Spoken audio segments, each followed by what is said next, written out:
This video is about Enigma n2022, which is a piece of digital art I created that you're looking at. My friend Jeremy Owen Turner showed me a new AI, or new to me anyway, called NotebookLM, which is kind of amusing. I fed it an essay that I wrote on Enigma n2022, and it produced a podcast of a man and a woman talking about Enigma n2022, which we're going to listen to for about 10 minutes. And I was surprised at how good the quality of it was. The insights were pretty good, and it wasn't too golly gee. The biggest problem that I found with it was too Valley Girl. They used the word like, both the man and the woman, really a lot, almost to the point of parody. Like it was a cue to the listener that what we're listening to is an AI. Because not even Valley Girls use like as much as this. Although I remember my friend Nikita Carter saying, when we were talking about the use of like, and she said, well, everybody's a Valley Girl now because there is so much use of like by everybody. But these bots were just over the top even. So I edited out a lot of the likes and and the result was more listenable. I don't have to leave them in because I'm telling you up front, it is an AI-generated podcast.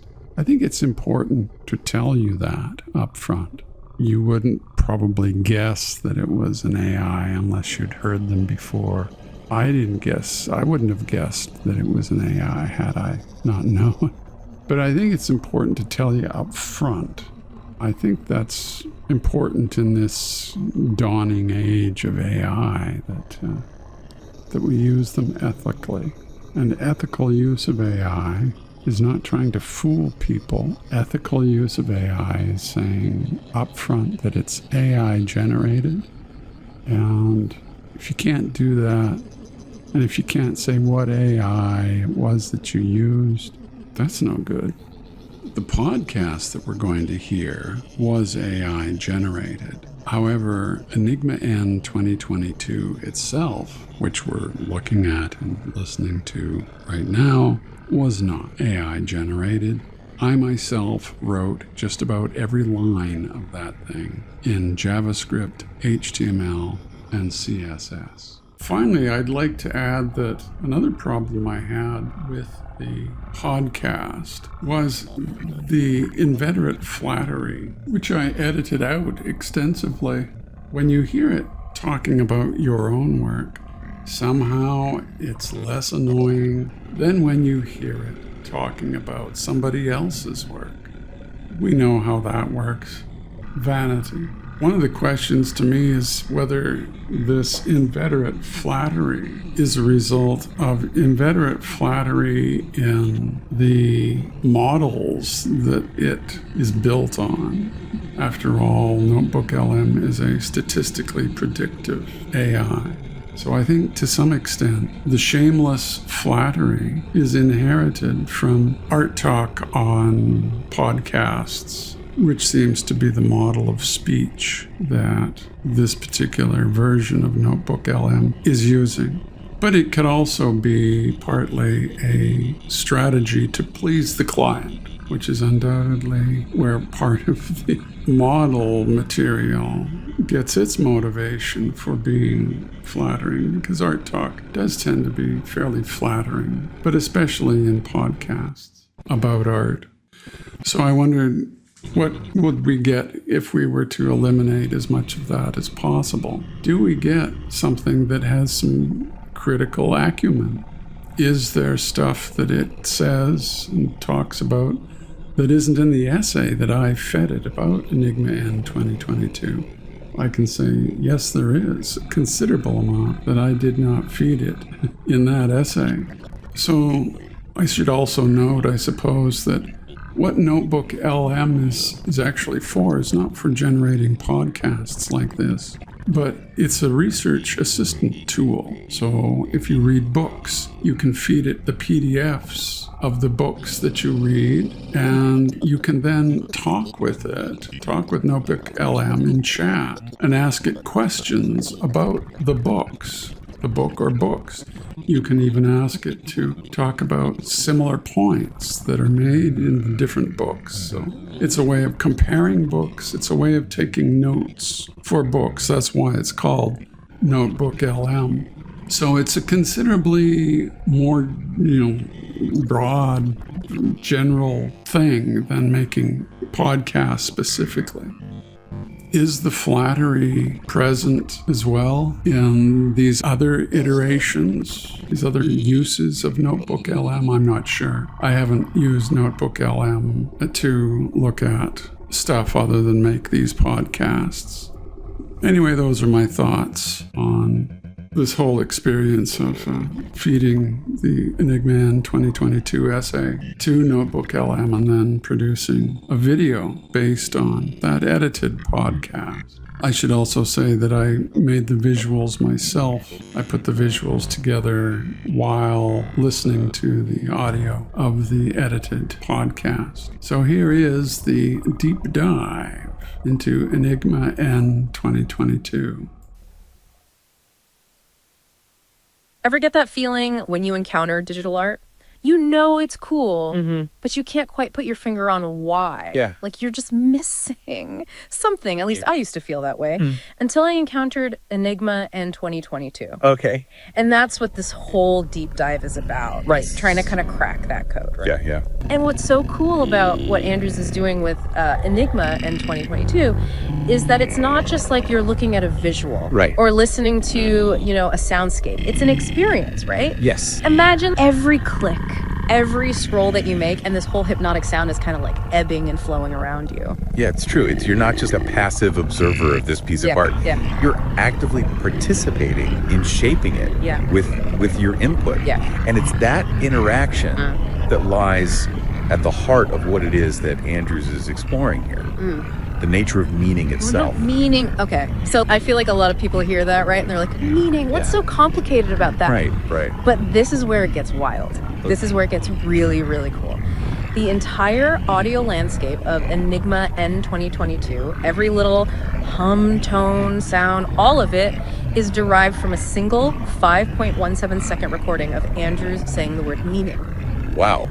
And it's such a bold artistic choice. Totally. In a way. It is. Because it makes us think about language as its own material. Right. By deconstructing this word, this very simple word. Yeah. We're forced to ask ourselves, how is it that meaning is constructed, not just in this piece of art, but in our lives in general, right? It's like he's saying, hey, if I can take apart this one word, right, I can manipulate it and I can still find all of these infinite variations within it.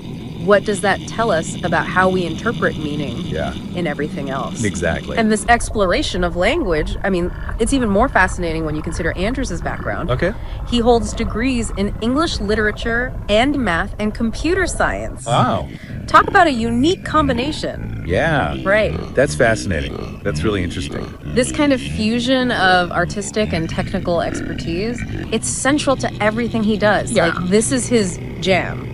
This is his thing. Yeah. Right. Makes sense though, right? Because in a way, you can't really separate those. Right. Like language is its own code in a sense. Totally. Yeah. He's like, there's no separation, right? Between these things. Yeah. It's all communication. Exactly. Nice. And it has its own set of rules and possibilities and limitations. And by using all the tools of digital art, the algorithms, the code, the user input, right? Yeah. He's breaking down those barriers even further. Totally. Yeah. I love that. Okay. So we've been in the clouds here a little bit. Yeah. Super conceptual. Yeah. I want to bring it down to like how this actually works. Okay. Right? Yeah. So remember how we said he creates the entire soundscape from that one word, meaning? Okay, well imagine you're taking that word and throwing it into a sonic blender, right? Okay. You're chopping it up into these tiny, tiny little pieces. Yeah. We're talking milliseconds of sound here. Okay. These are called grains, and it's this technique called granular synthesis. Exactly. Right. So it's like Yeah. grains of sand, right? You can arrange them and create these intricate patterns. Well, these sonic grains can be stretched, squeezed, layered, Yes. manipulated in countless ways to create something totally new. Yeah, I mean, it's a technique that actually has its roots in musique concrete, which was this experimental music movement Oh, cool. in the mid 20th century. Okay. Where they would, manipulate recorded sounds. Oh, interesting. But as you can imagine, now with computers, we can take this to a whole other level. It's like going from sketching with charcoal to painting with light. Right? Just like it's totally mind-blowing. blowing the doors wide open. And what I find so cool is that Andrews doesn't just stop at using granular synthesis to blow our minds with sound. He Right. connects it to the visual. Yes. And this is where those mesmerizing stripes come in. Exactly. So imagine you're looking at a sound wave on a computer screen, but instead of just this flat line, you have these vertical stripes, and they're like pulsing and changing color in sync with the audio. Oh, I get it. Yeah. It's Yeah. like those old school stereo equalizers, like come to life. Exactly. And so just like an equalizer visually represents the different frequencies in the sound. Right. The stripes in Enigma n2022 Yeah. represent those tiny sonic grains we were talking about. So each stripe is like a visual echo of that like manipulated meaning sound bite. Yes. That's so cool. Yeah, and it gets even more interesting. Okay. Because you see, Andrews, he's fascinated by how we associate stripes with both order and disruption. Oh, that's interesting. Right. So you think about it, you see stripes in a strict military uniform. Right. But then you also see it in like a really bold abstract painting. Exactly. So he's playing with that duality in Enigma in 2022. Okay. The stripes can feel rigid and chaotic at the same time. Right. Controlled but also unpredictable. Exactly. Yeah. Yes. Like he's visually representing that tension Yeah. between the structured systems of language and code, Right. and then the fluid, ever-changing nature of meaning itself. It's like this constant push and pull between those two things. And he doesn't shy away from the technical stuff either. Okay. In his writing, he actually breaks down the two main methods he uses to color the stripes. Up cool. One is based on the colors of the rainbow. Okay. So you get this beautiful spectrum of hues. So even within this kind of chaotic arrangement of stripes, there's still this underlying structure. Right. And the other method he uses is he uses these preset color palettes Okay.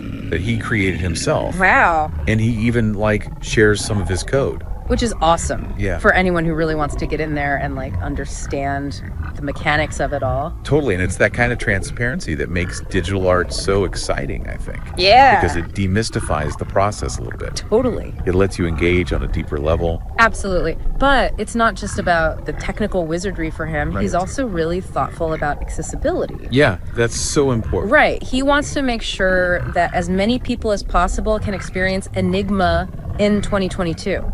So for example, he designed it to work seamlessly with both mouse and keyboard controls. That's great. So that way people with different abilities can still interact with the artwork. Yeah, on their own terms. Yes, exactly. Love that. Breaking down those barriers, which I think goes right back to that idea of art being a dialogue. Yes. Not a monologue. 100%, yeah. And speaking of dialogue, Andrews doesn't want us to just passively experience Enigma in 2022 either. Right. He wants us to be active participants in actually shaping its meaning. And that brings us to the heart of what makes this artwork so captivating, the interactive element. So how does he actually make Enigma and 2022 interactive? What's going on there? Well, remember those mesmerizing stripes we were talking about? Yeah. Imagine being able to conduct those stripes with your cursor. Okay. Speed them up, slow them down, make them dance, basically. Oh, cool. That's just one way you can interact. So you're taking the visual representation of the sound and you can actually manipulate it. Exactly. And it's not just an aesthetic thing. Okay. Remember that speed of meaning slider? Oh, yeah. The one that changes the pitch. Exactly. So by, manipulating the pitch, Right. you're not just changing how it sounds, but you're literally altering the speed Okay. at which those sonic grains are played back. Wow. And by extension, affecting how we perceive those manipulations of the word meaning. So it's like he's giving you a hands-on lesson in how just changing the pace of something Right. can totally change how you interpret it. Absolutely. It's like this reminder that meaning isn't this fixed, Yeah. absolute thing, right? Right. It's something that we're actively constructing through our interactions with the world around us. Yeah, that's cool. And Enigma and 2022 makes that so apparent.